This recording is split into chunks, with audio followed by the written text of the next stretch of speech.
네, 우리 할렐루야 찬양대 귀한 찬양 감사합니다. 항상 이렇게 풍성하게 또 귀하게 찬양해 주셔서 예배에 나온 우리의 마음이 하나님 앞으로 향하게 하시고 또 위로와 또 기쁨을 주는 찬양들을 늘 준비해 주시고 특별히 대림절 기간 동안 또 성탄에 맞는 또 우리 주님의 사랑을 기억할 수 있는 찬양들을 준비해서 불러주셔서 참으로 감사합니다.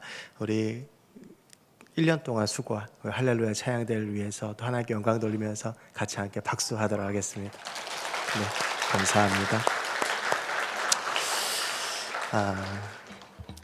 오늘은 정말 오랜만에 군대 이야기로 설교를 좀 시작하려고 합니다. 매년 6월이 되면 그 6.25쯤 돼서 그 6.25 구국성회 라는 게 있습니다. 아마 우리 청년들 중에서는 참석한 청년들도 있으리라고 생각을 하는데 육군, 해군, 공군, 해병대 해서 이렇게 전군에 약 10,000여 명 정도의 병사들이 경기도 파주에 있는 오산리기도원에 모여서 2박 3일 동안 말씀도 듣고 마음껏 찬양도 하고 그리고 뭐 기도도 하는 그런 시간입니다. 그리고 이제 그런 귀한 시간이다 보니까 군인 가족들도 많이 와서 같이 찬양하고 예배를 하는데요. 그러니까 참 많은 사람들이 모이니까 참 많은 일들이 일어납니다. 우리 병사들 중에서 갑자기 사라지는 친구들도 있고, 너무 원체 사람이 많으니까 막 잠깐 나갔다 오는 친구들도 있고, 뭐 서로 싸우는 애들도 있고, 뭐 특전사하고 해병대끼리 한판 하기도 하고, 뭐 이제 뭐 여러 가지 일들이 있습니다. 그러니까 저도 이제 7년 동안 빠지지 않고 구국성에 참석을 했었는데 저도 참 기억할 만한 일들이 많이 있습니다. 특히 제가 잊지 못하는 일 중에 하나는 잘 안 믿는데 제가 10,000명 앞에서 찬양 인도를 했다는 거. 왜 웃으세요? 못 믿으시면 유튜브에 2013 구국성에 치시면 제가 찬양 인도한 영상이 나옵니다. 그리고 이제 그 사건만큼이나 제가 기억하고 있는 사건이 하나 있어서 그 사건을 좀 나눠보려고 하는데요. 이 오산리기도원은 이제 그 약간 산 쪽으로 이렇게 들어가서 그 주차장을 지나면 바로 대성전이 나옵니다. 그 대성전 앞에 또 이제 여의도 순복음교회 메모리얼 파크가 같이 있어서 거기에 사람들이 굉장히 많이 있는 곳이에요. 늘 어딘가를 지나가려면 그 대성전 앞을 지나가야 되는데 제가 그 대성전 앞을 이렇게 지나가는데 저쪽에 보니까 아마 그 따라온 군인 가족들인 것 같아요. 초등학생들끼리 싸움이 난 겁니다. 싸움이 났으니까 또 봤는데 그냥 지나갈 수는 없잖아요. 근데 이렇게 제가 싸움의 양상을 보니까 이게 1대 다수예요. 그러니까 한 명하고 여러 명하고 싸우는데 한 명이 이기고 있는 겁니다. 보니까 지금 생각해보면 초등학교 3학년 저희 아들 나이쯤 된 것 같아요.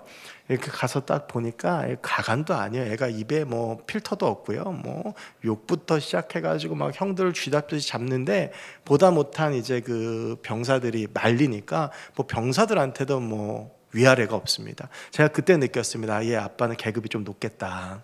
군인 자녀일 거거든요. 그때 제가 이제 찬양 인도를 하고 있었기 때문에 찬양 인도를 하면 그 흰색 예복을 입습니다. 그 잘 못 보시는 옷일 텐데 찬양 인도 하는 사람들만 그때 이제 입는 옷인데 육군 흰색 예복을 입고 이제 제 대위 계급장이 반짝반짝 빛나고 있었습니다. 쇠로 된 철제 계급장이거든요. 그래서 내가 아무래도 가서 저거를 말려야 되겠다 싶어가지고 제가 이제 가서 이제 그만하라고 말리었는데 그때 이제 그 친구 그 이제 한 명이서 여러 명을 쥐잡듯이 잡았던 그 친구가 저를 물끄러미 쳐다보더니 그 친구가 저한테 했던 말이 저는 지금도 기억납니다. 아저씨, 어디 겁도 없이 대위가 나한테 뭐라 해요. 우리 아빠 오면 아저씨는 큰일 났어요. 기다려요. 그래서 기다렸습니다. 걔 아빠가 올 때까지 제가 옆에서 참 어이가 없고 기가 차서 도대체 아빠가 누군가 했고 옆에서 제가 기다리고 있었어요. 근데 조금 지나니까 저기서 이제 그 아이의 아버지로 보이는 분이 오고 있었습니다. 제가 아는 분도 아니지만 왜 저분이 이 아이의 아버지일 거라고 느꼈냐 하면 아이의 표정이 달라지는 거예요. 더 자신만만해지고 더 기고만장해지고 표정 속에 너는 끝났어. 이게 이렇게 딱 표정이 있는 겁니다. 가까이서 점점 다가오는데 보니까 저는 조그마한 다이아몬드 3개가 빛나고 있었는데 그분은 큰 게 3개가 있었어요. 무궁화 세계 대령이었습니다. 그러니까 대령의 초등학생 아이니까 얘가 늦둥인 거예요. 그러니까 얼마나 집에서 애지중지를 키웠겠어요.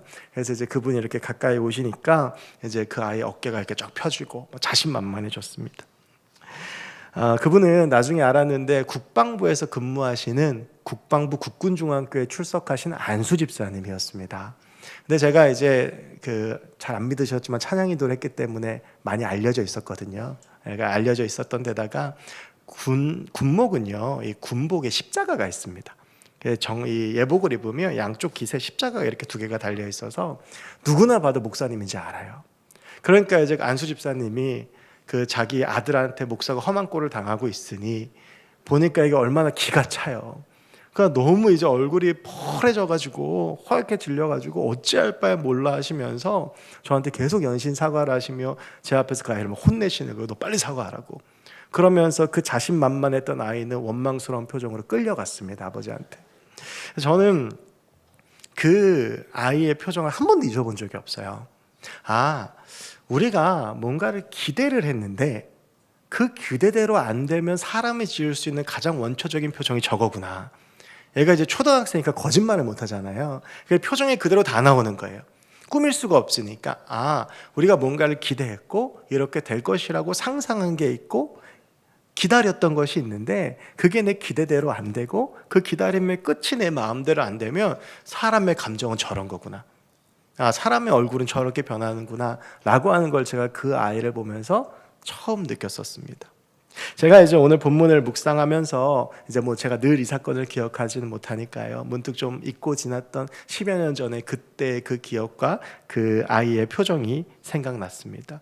왜냐하면 오늘 본문에서 예수님을 기다리고 환영했던 이스라엘 백성들의 마음과 표정도 그와 다르지 않을 거라는 생각이 들었기 때문입니다. 여러분, 이제 오늘 본문은 사실은 대림절보다는 종려주일에 많이 나누는 말씀입니다. 제가 1, 2부 때도 말씀드렸지만 이제 성탄절을 준비하면서 대림절 설교를 준비하고 다음 주 성탄절 설교를 준비하면서 굉장히 고민이 됐던 것이 하나가 있습니다. 제가 이제 정확하게 아까 2부 예배 끝나고 헤아려 봤더니 제가 성탄절 설교를 29번을 해야 되더라고요. 이번 성탄절을 포함해서 제가 전에 이제 그래서 지난주에 그 예수님의 탄생 이야기가 그 성경에 28번, 29번이 나오나 찾아봤는데 없어요. 그러면 이게 매년 이제 무슨 설교를 해야 되나? 이제 그 고민이 되는 거죠. 그래서 성도님들께서 빨리 잊어주시길 기도할 수밖에 없겠다. 이제 그런 생각을 했고, 이건 성탄절만 그렇겠습니까? 부활절 28번, 그다음 종려주일 28번, 그다음에 추수감사주일 28번. 그러니까 이거를 잘 배분해야 되겠다는 생각이 들어서 이게 지금 종려주일날 해야 되는 설교인데 이걸 대림절 때 하는 게 맞냐라고 고민을 하다가 지금 그런 걸 가릴 때가 아니다.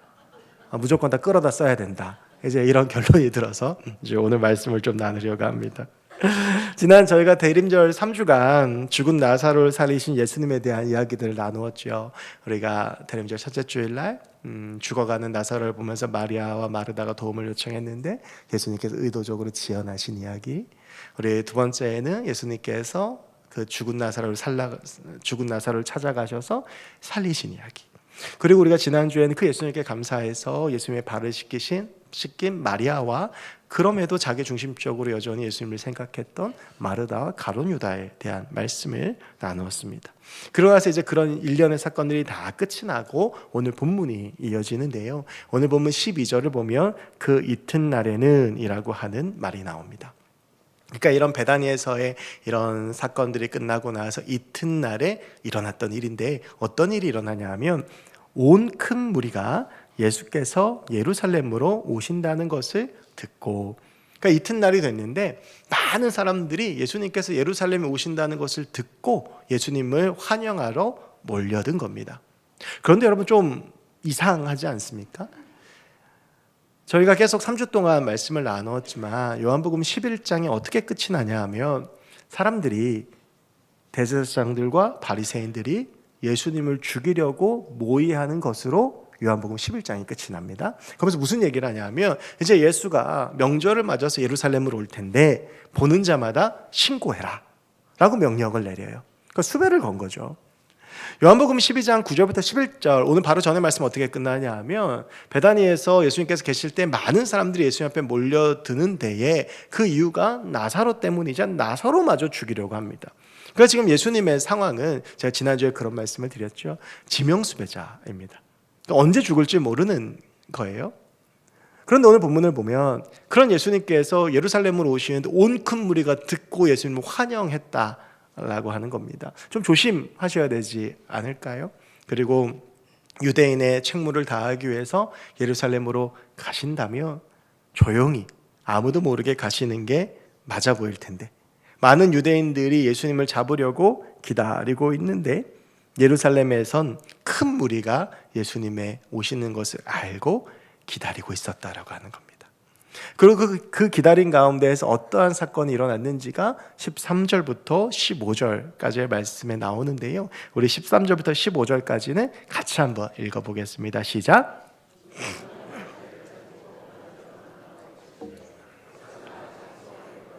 주의 이름으로 오시는 이 곧 이스라엘의 왕이시여 하더라.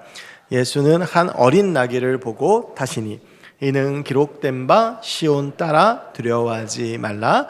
보라 너의 왕이 나귀 새끼를 타고 오신다 함과 같더라. 아멘.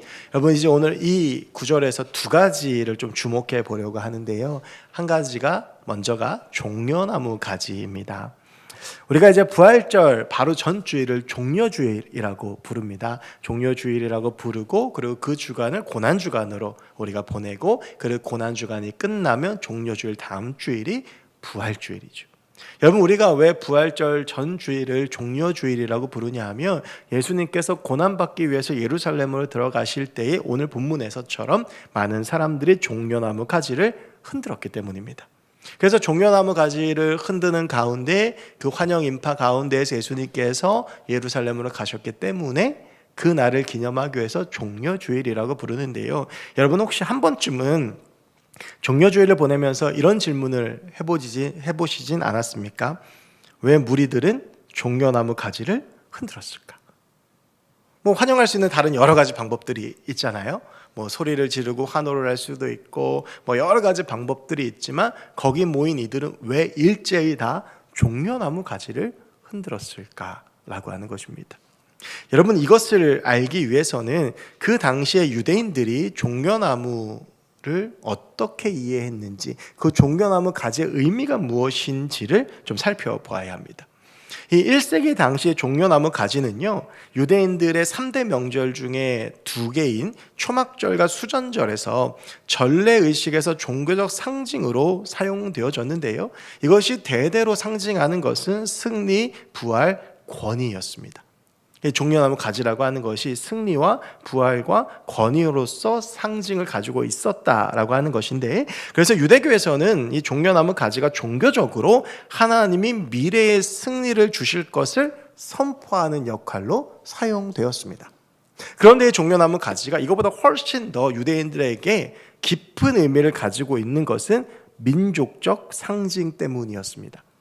여러분, 구약 성경의 마지막 책이 말라기인 것을 알고 계시죠? 이게 기원전 400년경에 쓰여진 책입니다. 그리고 나서 이제 복음서가 바로 신약에서 시작이 되어지게 되는데, 아시겠지만 복음서는 예수의 탄생으로 시작을 하죠. 이 가운데 거의 400년의 간극이 있습니다. 말라기에서 복음서까지. 이것을 우리가 신구약 중간사라고 부릅니다. 근데 이 신구약 중간사에는요, 굉장히 복잡한 세계 역사가 있었습니다. 우리가 잘 알지만 남유다가 바벨론에 의해서 멸망을 했고, 그리고 나서 바사제국이 바벨론을 무너뜨리고, 그리고 나서 우리가 이제 성경으로 보면 로마에 의해서 이스라엘이 지배를 받는 장면이 나오는데, 그 사이에 뭐가 있냐면 헬라 제국이 있습니다. 우리가 알렉산더 대왕이라고 알고 있는, 바로 그때가 이제 신구약 중간기 때를 통과할 때인데요. 그때에, 그 신구약 중간기 때에 약 80년 정도 이스라엘이 독립된 국가를 가졌던 경험이 있습니다. 그것을 하스몬 왕조라고 부릅니다. 이 알렉산더라는 위대한 대왕이 죽고 나서 32살에 요절을 하거든요. 이 알렉산더 대왕이 죽고 나서 이제 그 거대했던 헬라 제국이 4개로 쪼개집니다.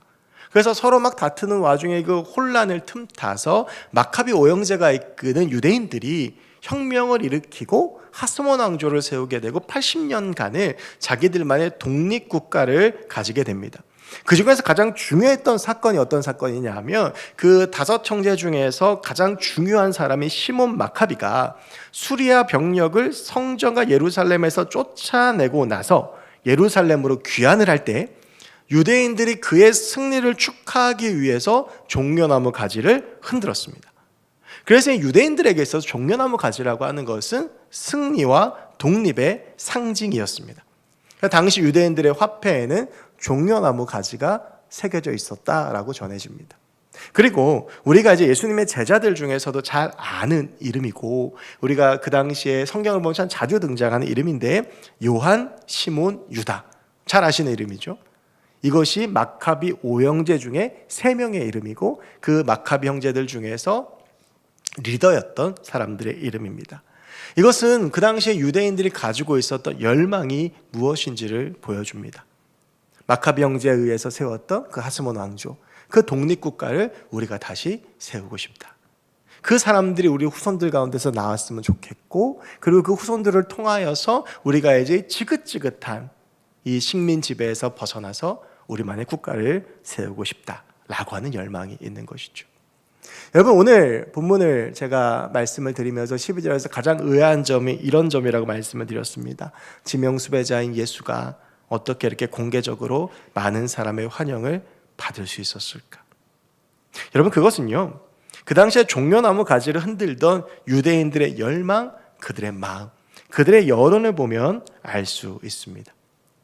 예수님은 마치 마카비 형제들처럼 이제 새로운 유대 왕조를 창업할 왕, 저 로마를 이제 물리칠 용사이며 장군으로 여겼습니다. 그래서 오늘 이제 본문 끝부분에 나오지만 많은 사람들이 예수를 이렇게 맞이하면 죽은 나사로를 살렸기 때문이다 라고 되어져 있죠. 저희가 이 죽은 나사로에 대한 이야기를 하면서 제가 말씀드린 것이 있습니다. 이것은 이제 십자가를 지고 다시 부활하실 주님께서 그 부활에 대한 증표를 보여주신 것이다, 증거를 보여주신 것이다 라고 말씀을 드렸는데, 유대인들은 어떻게 해석을 하냐 하면 이 죽은 자도 살리는 예수가 예루살렘으로 오니 우리는 이제 로마와 싸워 이길 수 있다 라고 생각을 한 겁니다. 그러니까 예수님께서 나사로를 살리신 이 행위가 시몬 마카비가 수리아 병력을 몰아냈던 것과 똑같은 것으로 여기는 것이죠. 그래서 시몬 마카비에게 흔들었던 종려나무 가지를 예수님께 흔드는 겁니다.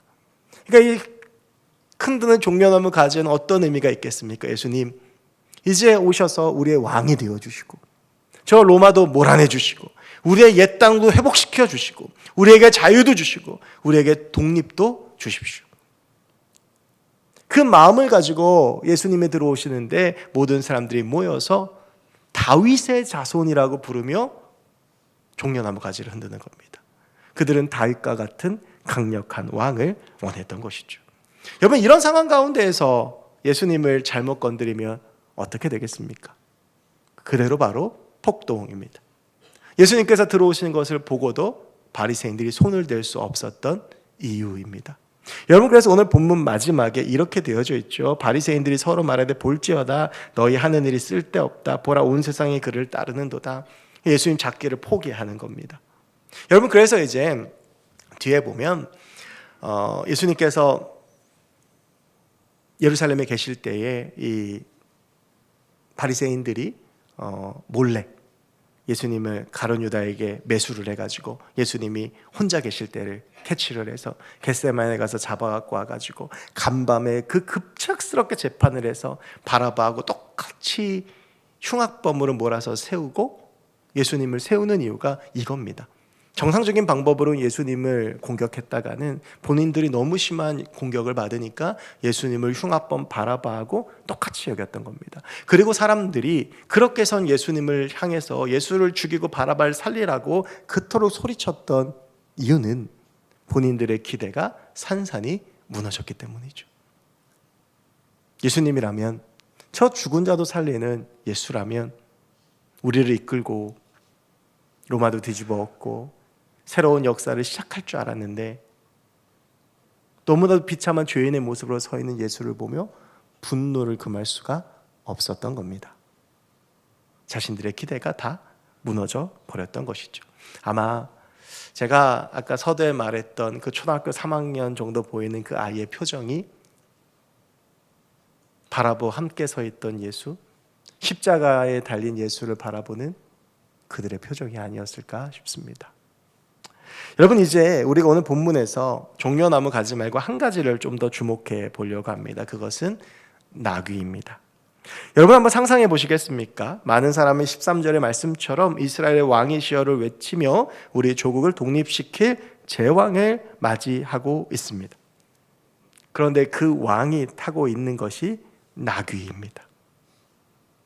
지금 유대인들에게 필요한 것은요, 강력한 권위와 능력을 가진 제왕입니다. 다윗과 같은 왕이죠.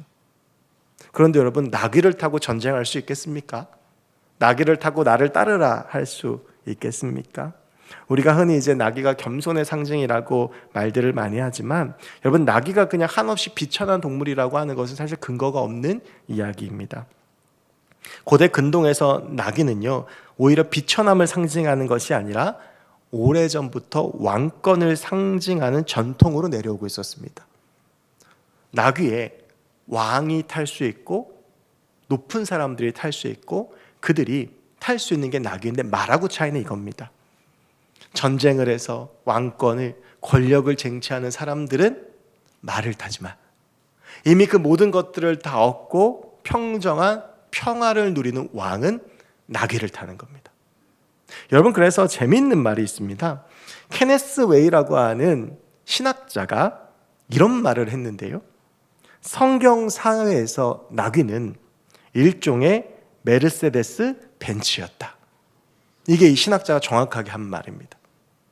그러니까 왜 우리가 어디 오프로드를 가면 뭐 이렇게 SUV나 픽업 트럭을 타잖아요. 그런데 이 나귀는 그런 게 아니라 모든 것들을 다 평정하고 모든 것들을 다 그 손에 넣고 이미 왕인 자가 타는 일종의 고급차, 벤츠 같다는 거예요. 여러분, 더군다나 예수님께서 타신 나귀의 특징이 하나 있죠. 누구도 타보지 않은 나귀, 완전 새 차입니다. 그걸 타고 예루살렘으로 가시는 겁니다. 여러분, 그러니까 이런 것이죠. 예수님은요, 왕이 되기 위해서 예루살렘으로 들어가시는 것이 아니고 왕이신 예수님이 예루살렘으로 들어가시는 겁니다. 투쟁을 하고 쟁취를 하고 전쟁을 해서 저 왕권을 다시 가져오고 다시 이 나라를 뒤집어 엎기 위해서 예수님께서 예루살렘으로 들어가시는 것이 아니라 평화의 왕이요, 겸손의 왕이요, 우리를 구원하시기 위한 그 사역을 위해서 예루살렘으로 들어가시는 것입니다.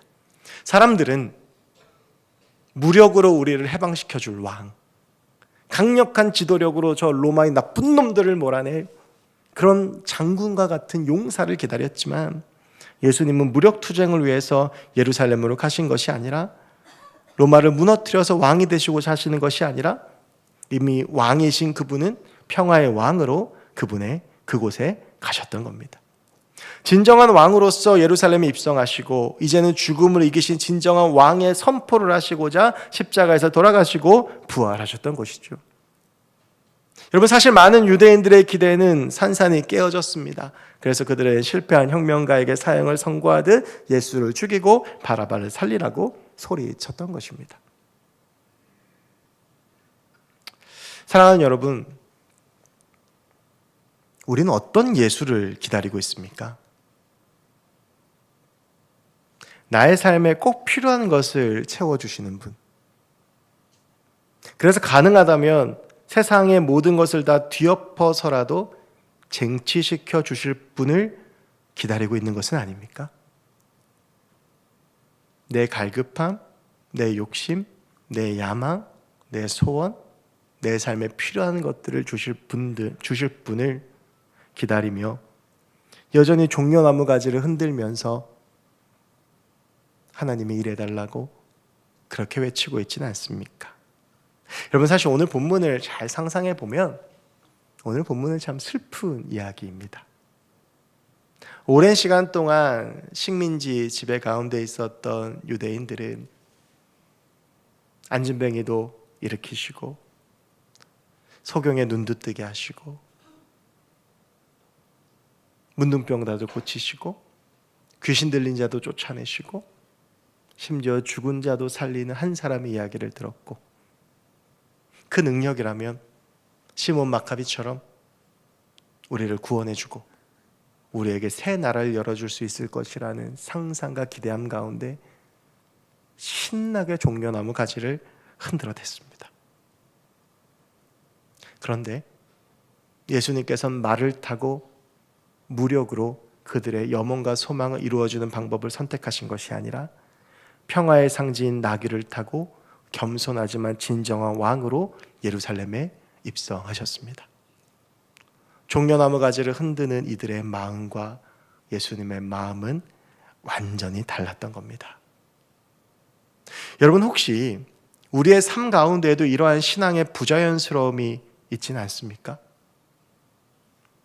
하나님이 원하시는 것과 내가 원하는 것이 다르고, 그래서 여전히 나는 내 손에 종려나무 가지를 놓지 못하고 그 종려나무 가지를 흔들면서 세상에서의 승리, 세상에서의 만족, 세상에서의 부귀영화, 내 욕심, 내 욕망, 이것들 채워달라고 그 종려나무 가지를 흔들고 있지는 않습니까? 여러분, 우리 예수님께서는 많은 사람의 기대에는 부응하지 못하셨지만 나귀를 타고 예루살렘에 입성하신 이유는 아주 분명했습니다.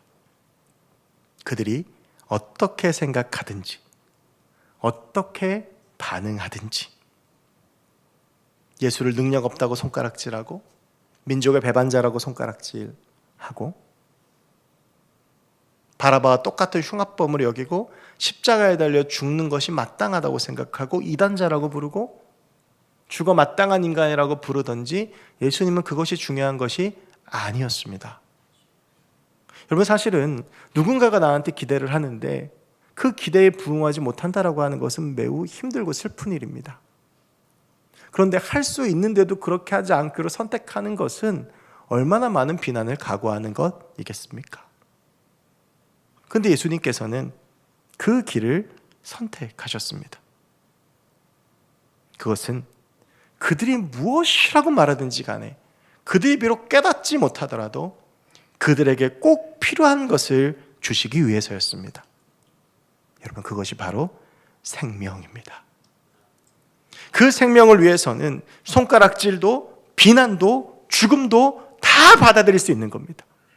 저들의 기대를 무너뜨려서라도, 저들이 지금 나에게 종려나무 가지를 흔들고 왕이 되는 쉬운 길이 있지만 그 길로 가지 않더라도, 내가 비록 십자가를 져야 하는 길이더라고 할지라도 저들에게 생명을 줄 수 있기 때문에, 우리에게 생명을 줄 수 있기 때문에 우리 주님은 말을 타는 쉬운 길이 아니라 나귀를 타는 고난의 길을 선택하신 겁니다. 우리는 이 성탄을 무엇으로 기다리고 있습니까? 우리는 예수님께 무엇을 기대하고 있습니까? 어쩌면 우리도 여전히 놓지 못하는 종려나무 가지를 신나게 흔들어대며 주님, 나에게 좀 역사해달라고, 하나님 내 마음 좀 풀어달라고, 하나님 내 삶 가운데 이런 막힌 문제 좀 해결해달라고, 우리 주님의 마음과 우리 주님의 뜻과 우리 주님의 생각엔 관심도 없이 내 이야기만 열심히 흔들어대고 있지는 않습니까? 그런 우리를 향해서 예수님은 이렇게 말씀하십니다. 사랑하는 아들아, 사랑하는 내 딸아, 내가 너를 사랑한다. 성탄은 아기 예수께서 오신 날입니다. 그분이 오신 이유는 오직 한 가지입니다. 우리에게 생명을 주기 위해서 자기의 생명을 버리려고 오신 것입니다. 우리를 사랑하시기 때문에 자기를 버리시기 위해 인간의 몸을 입고 오신 것이 성탄의 의미입니다. 여러분, 혹시 아직도 종려나무 가지를 흔들고 계십니까? 이제는 그 종려나무 가지를 내려놓아야 합니다.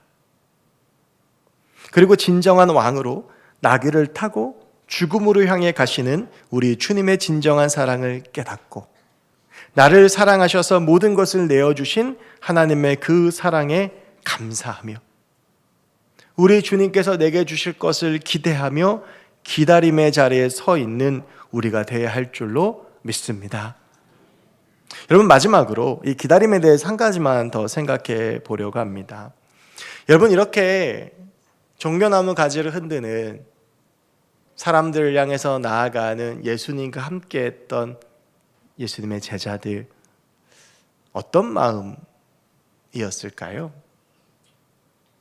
참 기고만장하지 않았겠습니까? 마치 개선장군이라도 된 듯이 우리가 이제 예수와 함께 때가 됐다, 3년이 지났다, 이제 로마를 뒤집어 엎자. 여러분, 더군다나 아까 제가 말씀드렸지만 예수님의 제자들 중에서 반은 마카비 형제들의 이름을 딴 제자들입니다. 그 가문의 풍이 어땠는지를 알 수 있죠. 가풍이 어땠는지. 그들 중에서는 열심당원들이 있었습니다. 그러니까 유다, 시몬, 다 마카비 형제의 이름을 딴 그들이 열심당원이었잖아요. 그러니까 그런 기대에 부풀러서 그 종려나무 가지를 흔들어 대는 그들과 똑같은 마음으로 예루살렘에 들어갔을 거예요. 그러면서 아마 그런 생각을 했을 것 같습니다. 일전에 끝내지 못한 서열 정리를 오늘 밤에라도 빨리 해야 되겠다.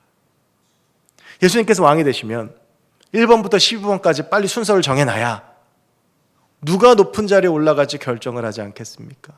이거 하려 하다가 예수님께 혼나고 실패했잖아요. 그러니까 이제 종려나무 가지를 흔드는 그들의 모습을 보면서 고무되어서 이제 빨리 서열 정리를 좀 해가지고 누가 1번이 될지 빨리 치고받고 하자, 아마 이런 마음이지 않았을까요? 그런 그들에게 예루살렘에 들어가면서부터 있었던 일들은 도무지 이해할 수 없는 일들이었습니다. 예수님께서 사람을 모아라, 무기를 챙겨라, 디데이는 언제다. 야, 니네 여리고성 알지? 여리고성처럼 저 예루살렘을 우리가 향해 진격하자, 빌라도 쫓아내자, 헤롯도 죽이자, 이러실 줄 알았는데 갑자기 성전을 뒤집어 엎으시더니 설교를 하시고 연약한 자들을 돌보시고 무화과 나무를 막 시들게 하시고 막 이런 이해할 수 없는 일들이 막 벌어지는 거예요. 도대체 언제야? 라고 기다리고 있는데 예수님은 큐사인을 주질 않아요. 그러다 어느 날 밤에 갑자기 발을 씻기십니다. 이건 무슨 상황이에요? 발을 씻기시더니 음식을 나누면서 너희 중에 누가 하나 날 배반할 거다. 그러더니 기도하러 올라가셨다가 잡히셨어요. 그리고 나서 그날 밤에 재판을 받으십니다.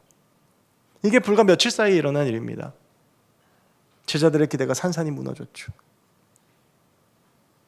그러니까 이렇게 생각해 보면 제자들이 도망간 것도 사실 이해가 됩니다.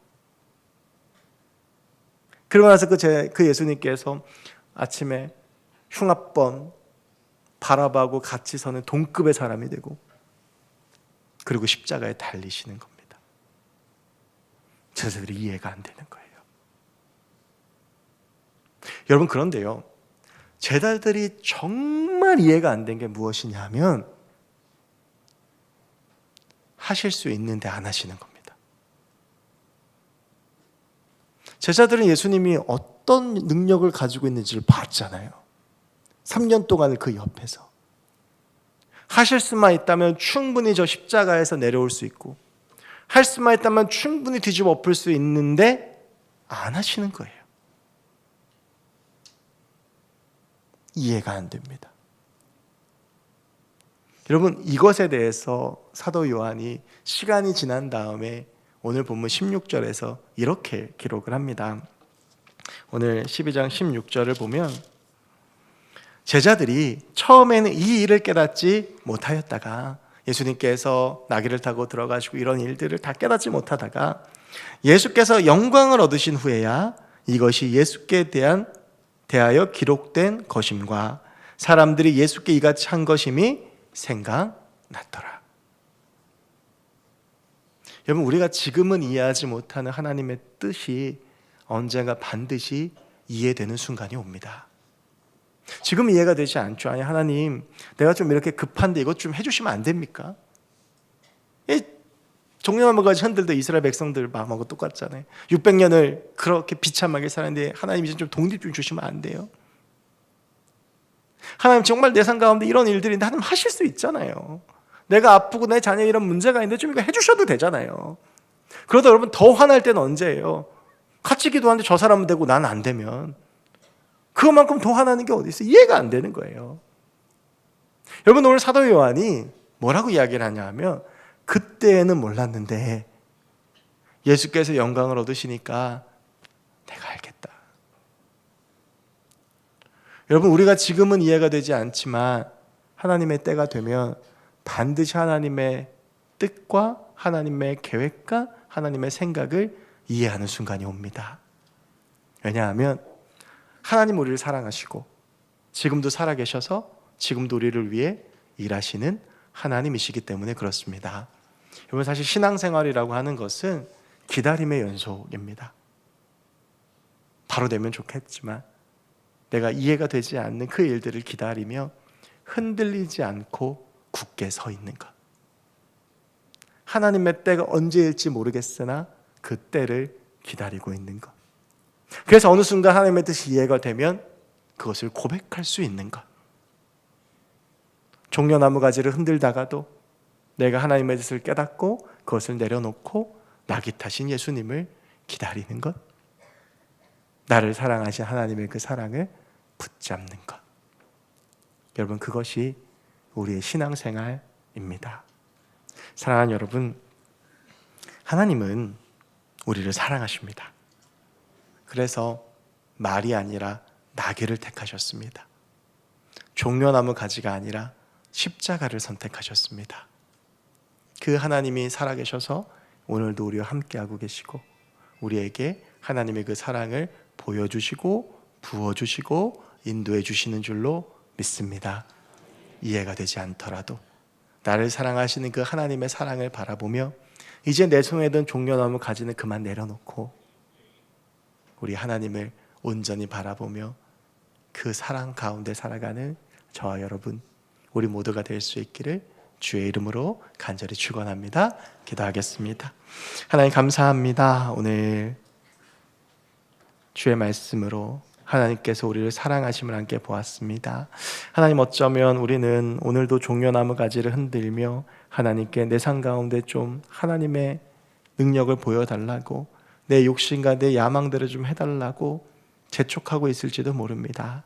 하지만 우리를 사랑하시는 주님께서는 우리에게 생명 주시고 우리를 가장 선한 길로 인도하시기에 주 뜻 가운데 인도하고 계시는 줄로 믿사오니 나를 사랑하시는 그 주님의 사랑을 붙잡고 하나님의 사랑을 우리 마음 가운데 새기며 주의 때를 기다리고 주의 뜻을 기다리며 주의 선하심을 기다리고 하나님의 사랑의 역사를 기다리는 우리가 되게 하여 주시옵소서. 감사드리며 모든 말씀 예수 그리스도의 이름으로 기도하옵나이다. 아멘.